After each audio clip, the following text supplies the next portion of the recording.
Good morning, জয় জগন্নাথ। আজকে হচ্ছে 26শে March, বুধবার। এখন বাজে সকাল 8টার মতো। আমি ওপরে চলে এসেছি, চা বসিয়ে দিয়েছি। আর এদিকে দেখো আমার সেগুলো এখানে ভেজানো আছে, এগুলো পান করবো আমি এখন। কালকে ব্লগ আসেনি, হঠাৎ করে আবার কালকে আমার ডিহাইড্রেশন হয়, পায়খানা বমি। তো সেই জন্য শরীর প্রচণ্ড উইক ছিল, হয়তো হাসপাতালে গেলে ভর্তিও নিয়ে নিত, স্যালাইনও দিয়ে দিত। তো যাই হোক, তো চলো আপাতত চাটা করি। চাটা করে তারপরে আমি দুধ চা খাবো না, আমার জন্য একটু গ্রিন টি করে নেবো। আমি এটা করে রেখে আমি যাবো হেয়ার ওয়াশ করতে। তো চলো দেখতে থাকো। আজকে আমাদের টাইলস মিস্ত্রি আসার কথা আছে, সেম যেরকম ঘরে সেরকমই নেওয়া হয়েছে। যেটা আমরা বারান্দার জন্য নিয়েছিলাম সেটা আমরা পাইনি, তো সেই জন্য এরকমই নেওয়া হয়েছে। তো আসো, লাগানো হোক, তারপরে তোমাদেরকে অবশ্যই দেখাবো। তো চলো, আবার একটু পরে কথা হচ্ছে। হেয়ার ওয়াশ হয়ে গেছে, স্কিন কেয়ারও করে নিয়েছি। চলো এবার যাই নিচে গিয়ে পুজোটা সেরে আসি, তারপরে আবার 3তলায় যাবো পুজো করতে। আমি বামুন ঠাকুর হয়েছি, ঘুরে ঘুরে পুজো করে বেড়াচ্ছি। মাল এসে গেছে, সিমেন্ট বালি। আর আমি আজকে ব্রেকফাস্টে বানাচ্ছি ওটসের চিলা। দুটো ডিম দেবো, পেঁয়াজ দেবো, লঙ্কা দেবো, দিয়ে বানাবো। তো চলো এগুলো কেটে কুটে নিই, তারপরে শুরু করি।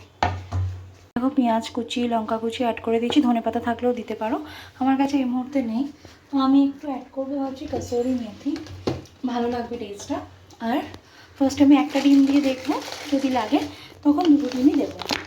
আর সাথে আমি দেবো একটুখানি দুধ, তাহলে জিনিসটা খুব নরম হয়। দইটা দিচ্ছি না আজকে দুধ দিচ্ছি। তো চলো ঝটপট করে এটাকে মাখি, দেখি কতটা কি দাঁড়ায়। দেওয়ার পরে এই স্ট্রাকচারটা এসছে। এবার এখানে আমি এই ছোটো কাপের 1 কাপ দুধ দেবো, তাহলেই কিন্তু একদম ঠিকঠাক হয়ে যাবে। তারপরে আস্তে আস্তে অল্প অল্প তেল দিয়ে মানে অয়েল জাস্ট ব্রাশ করে একটুকে ভেজে নেবো। এটা শুকাতে দিয়ে দিয়েছি, গোল হাতা নিয়ে চলে এসেছি। এটা একটু থিতক ততক্ষণ। এবার অল্প অল্প করে তেল দেবো আর ভেজে ভেজে তুলবো।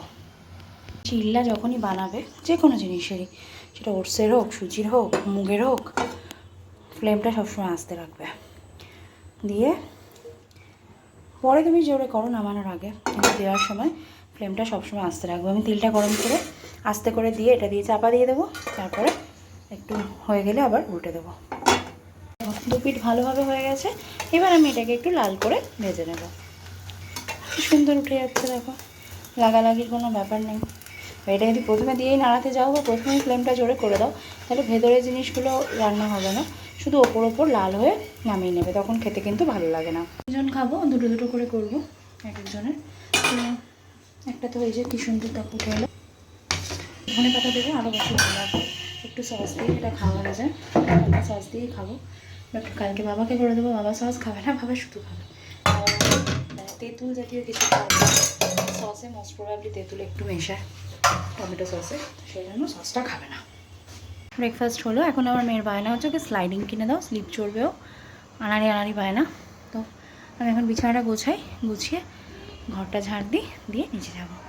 স্নানে গেছে, স্নান করে আসুক, তারপরে নিচে যাই। আর কিছু অফিসের কাজও আছে, সেগুলো নিয়ে বসবো। ওকে নিচে আগে সেটেল করি, তারপরে এসে আমি ল্যাপটপ নিয়ে বসবো। এখন হ্যাঁ আসছি, টেবিলটাকে উপরে তুলে দিয়েছি, কী করবো, ঝাড় দিলাম পুরো ঘর একদম। এই যে একেবারে নিট অ্যান্ড ক্লিন হয়ে গেছে। ওদিকে ওপরের বাসনগুলো রয়েছে, কালকে রাতে মেজে রেখেছিলাম, ওগুলো নিয়ে যাব নিচে। এত কিছু করতে গেলে খুব দেরি হয়ে যায়, তো সেই জন্য রাত্রেবেলার বাসনটা রাতেই মেজে রাখছি। এখন চন্দন দিয়ে নিয়েছি, এটা এখন ইউজ করলাম। এটা নতুন নিয়েছি নির্মলের চন্দনের, খুব সুন্দর গন্ধটা, জানো তো। তো এটাই এখন ধরালাম একটু। তো চলো এখন নিচে যাব। এসে গেছে আন্টি, আজকে বুধবার, তাড়াতাড়ি আসে, দিয়ে চা করবো। দাদাভাই দুধ চা আর আমার গ্রিন টি। শোনো, ব্লগটা এখানেই শেষ করছি, পরবর্তী ব্লগ নিয়ে আসছি খুব তাড়াতাড়ি। ততক্ষণের জন্য সবাই খুব ভালো থেকো, সুস্থ থেকো, সাবধানে থেকো। শুভরাত্রি।